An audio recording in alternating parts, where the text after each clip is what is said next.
At the end of 1999, a video appeared that was called a selective attention test. In the video, there were two basketball teams, one wearing black t-shirts and the other one wearing white, and they were passing a basketball to each other. The viewer was asked the question, how many times does the team wearing white pass the ball one to another? But when the video is played back, the viewers are asked, did you see the man in the gorilla outfit walking through the middle? Well, of course, no one did.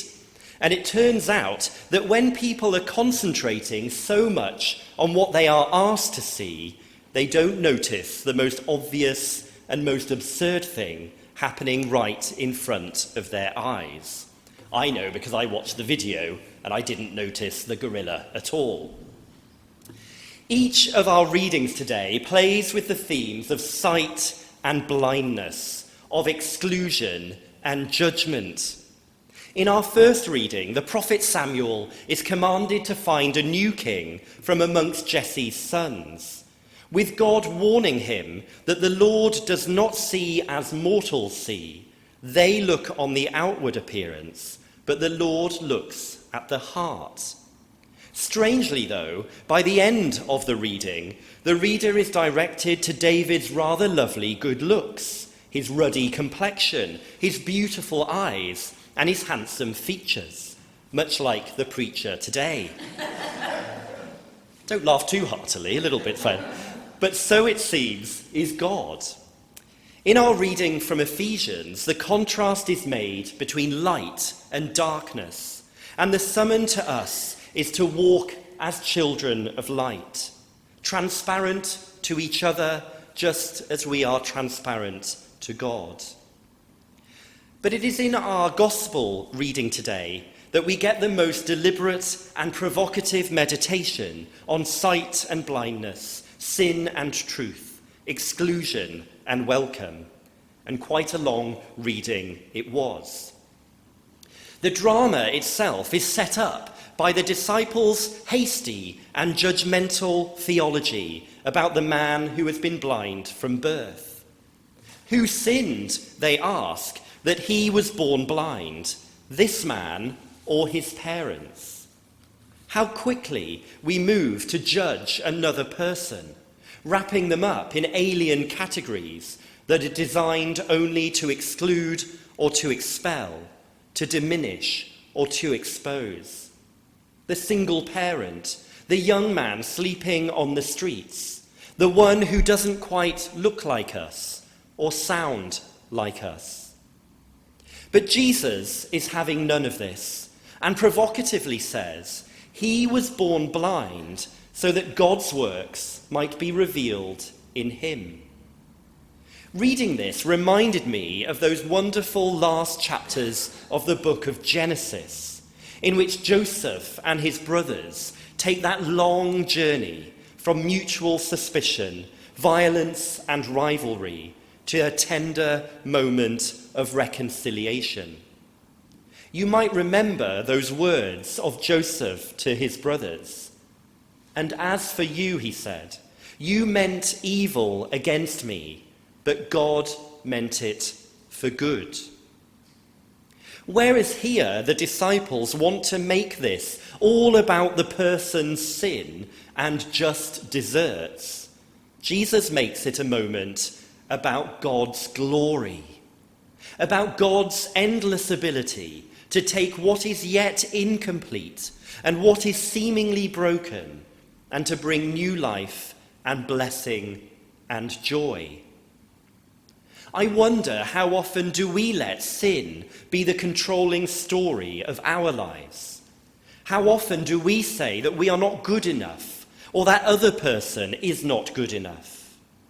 How often do we allow God's creative purpose to be frustrated by our own guilt and failure, or as we project guilt and failure onto others? But instead of sin being the controlling story here, Jesus enacts a different story, that of God's creative purpose for his people and his world. Notice what he does. He makes mud from spittle and sand and spreads it on the man's eyes. And what the man later says, "Never since the world began has it been heard that anyone opened the eyes of a person born blind." Jesus and the man are taking us back to those first stories of creation in Scripture, in which humanity is made from the dust of the earth, and in which humanity has breathed the very spirit and breath of God. This is new creation. Jesus is doing nothing less than the work of God himself, finishing off what was started before, moulding the clay anew and restoring sight and meaning, truth and wholeness.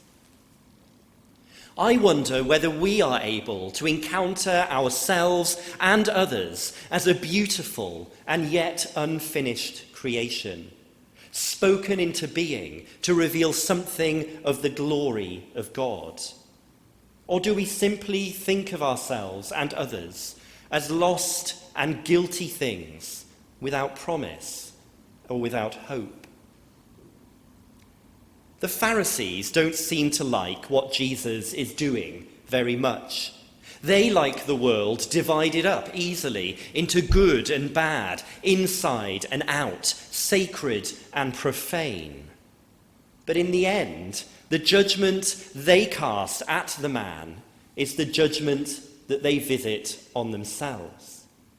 In thinking that they have such a pure and right vision of how things are, they have actually failed to see the world as it really is.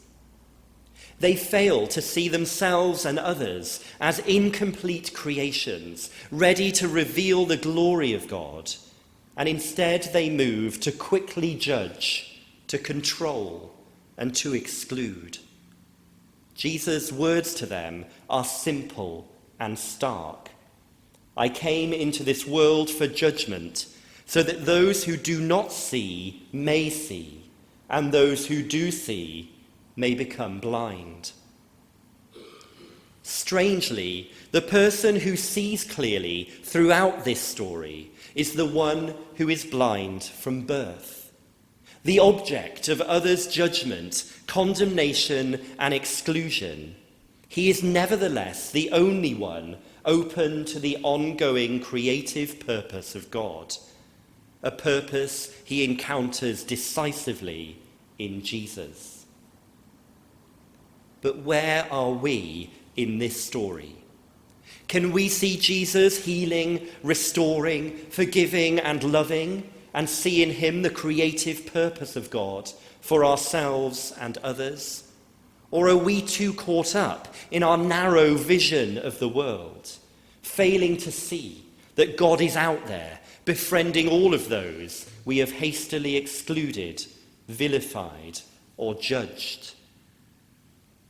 Will others' sin or God's abundant glory be the determining factor in our lives?